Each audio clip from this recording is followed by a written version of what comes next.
48 size, মানে body size আর কি 48। তো তার জন্য একটা প্লাজো বানাবো।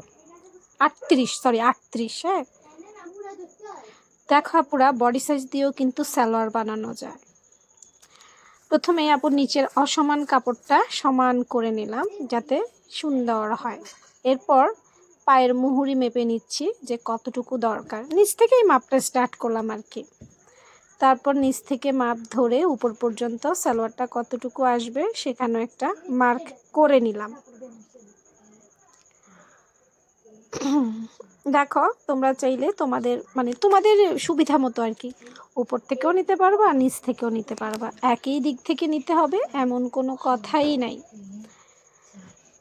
ওকে, এরপর আপু কোমরের মাপ নিচ্ছি। কোমরের মাপ আপু 13 ইঞ্চিতে ধরলাম, সেলাই সহকারে 13 ইঞ্চি।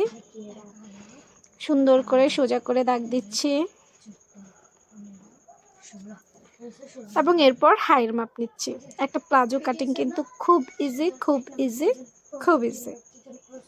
দেখো, হালকা করে শেপ দিয়ে নিলাম নিচ থেকে এবং সর্বশেষ শেপ কাট দিয়ে বসিয়ে পায়ের শেপটা দিয়ে নিলাম। ব্যাস হয়ে গেল আপুর একটা প্লাজো কাটিং। তো ঘরে বসেই কিন্তু খুব সহজে বডির মাপ দিয়ে তোমরা বানিয়ে ফেলতে পারো।